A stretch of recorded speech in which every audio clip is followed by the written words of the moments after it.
Kitchen Diaries. Our today's recipe is for all those who have a sweet tooth.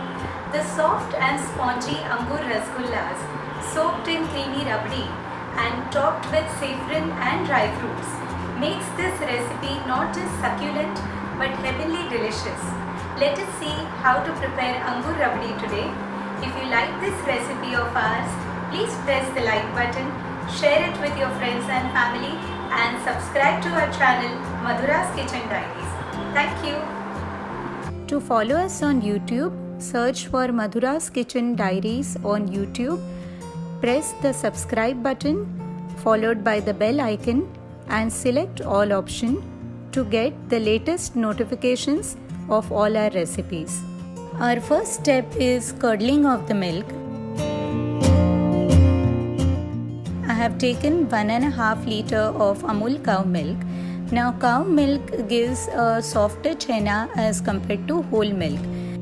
I will be using 2 lemons for curdling the milk. You can even use vinegar. We will extract the juice of 2 limes and strain it before using.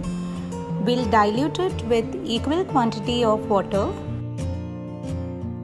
and stir it well. In case you are using vinegar, you can use 2 tablespoons and dilute it with around half cup of water. We will bring our milk to a boil by heating it on a medium to high flame. Keep stirring it continuously. This ensures that the milk doesn't stick to the bottom of the pan, nor does a layer of cream form on top of it. After around 10 minutes, we can see that our milk has come to a boil. We'll turn off the gas at this stage. We will not curdle the milk when it is very hot, since the resulting chenna and rasgullas will become hard and not spongy. We will take the milk off the flame and keep stirring it so that the temperature of the milk reduces and at the same time a layer of cream doesn't form on top of it. After some time, the temperature will reduce. At this time, we will start adding the lime water solution to it a little at a time and stir it. This will do it in batches till the milk curdles.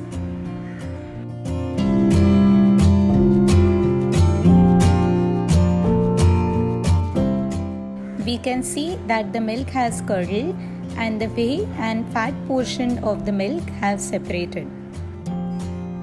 After the milk curdles, we'll keep a strainer on a bowl and line it with muslin or cheesecloth. We'll pass the curdled milk through it so that the whey and the milk solids get separated. Do not discard the whey as you can use it for preparing curries or soup, and it's very nutritious. After the whey drains off, we will wash the chenna nicely once or twice with water so that the sourness of lemon gets washed away.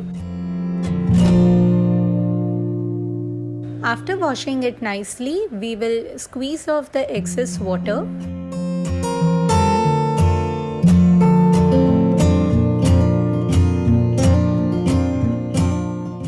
We will now secure the cloth with a firm knot. We'll drain off whatever excess water is left in the chenna by placing a weight on it. We will place the weight so that the excess water from the chenna drains off. This will take around 60 to 90 minutes. While the excess water is getting drained off the chenna, we will prepare the rabdi.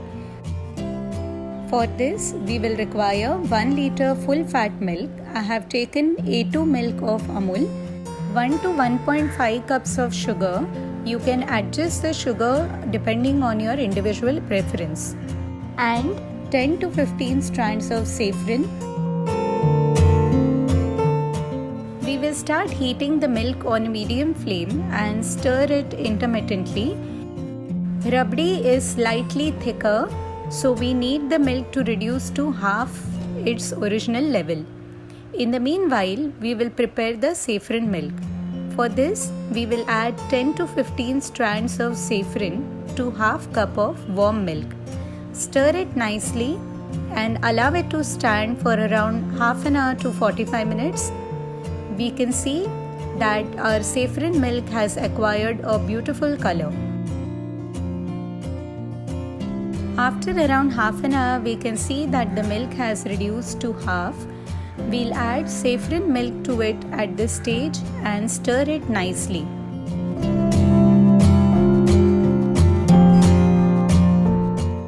We will now add sugar to it and stir it till the sugar dissolves completely.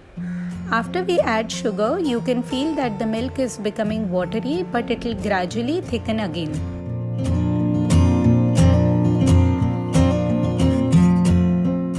After 15 minutes, the rabdi is done. We will allow the rabdi to cool down and now we'll move to preparing our Chenna balls.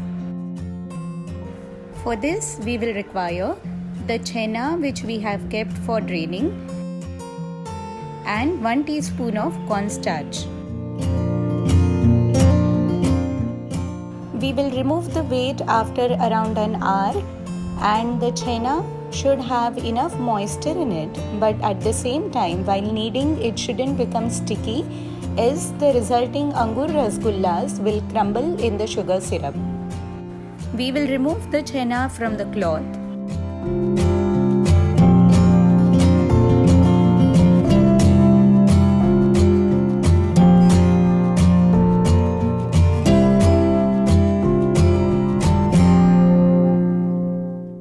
We can see that it is devoid of moisture and is having a grainy consistency.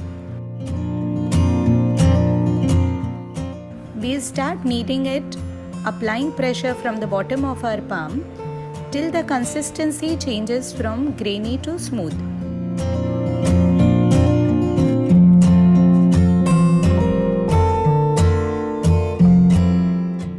We can see that it has become smooth now. At the same time, it is not sticky. At this stage, we will add a teaspoon of cornstarch to it and knead it well once again. Cornstarch acts like a binding agent for the Angoor Rasgulla so that they don't crumble in the sugar syrup. If you don't have cornstarch at home, you can also add 1 teaspoon maida to it. After adding cornstarch, we will knead it well once again.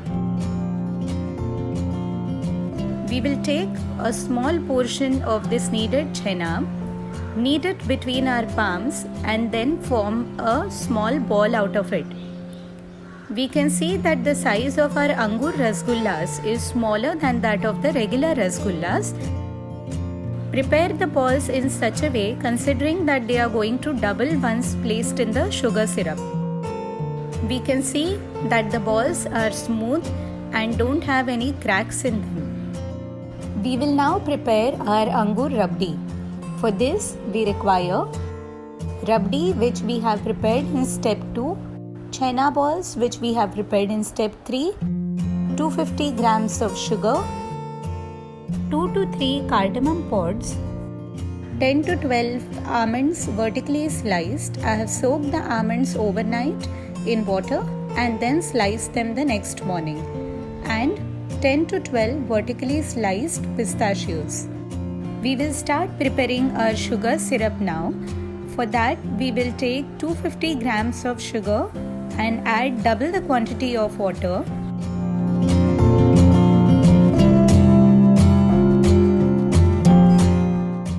We will heat it on a medium to high flame and keep stirring continuously till the sugar dissolves.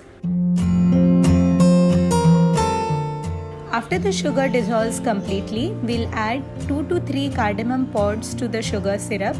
It enhances the flavor of the recipe. After the sugar syrup starts boiling, we will start adding the Angoor Rasgullas to it one at a time. We will now heat it on a high flame for 4 minutes. Don't turn the Rasgullas with a spatula at this time. After 4 minutes, we will take off the lid and add around half to 3/4 glass of warm water to it and allow them to cook on a high flame for another 4 minutes. We will add warm to hot water so that the temperature of the sugar syrup doesn't drop drastically. Angoor Rasgullas take lesser cooking time as compared to our regular Rasgullas. If you want to know how to prepare Rasgullas, please click the banner on the top right corner of the screen. After another 4 minutes, we can see that our Rasgullas have got cooked. With the help of a ladle, we will transfer them from the hot boiling sugar syrup to ice cold water. Doing this stops the cooking process of Rasgulla immediately, and it also helps in retaining their round shape. We will allow the Angoor Rasgullas to remain in cold water for around 4 minutes.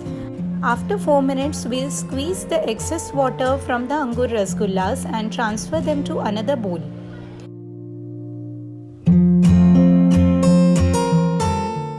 We'll add the rabdi to it now.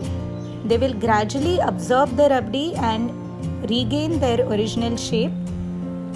We will add the rest of the Angoor Rasgullas in the rabdi. Let us garnish it with some vertically sliced almonds and pistachios. Isn't it looking very appetizing and tempting?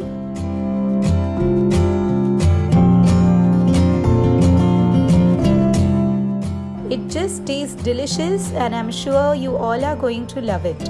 If you like this recipe of ours, please press the like button, share it with your friends and family, and subscribe to our channel Madhura's Kitchen Diaries. Thank you.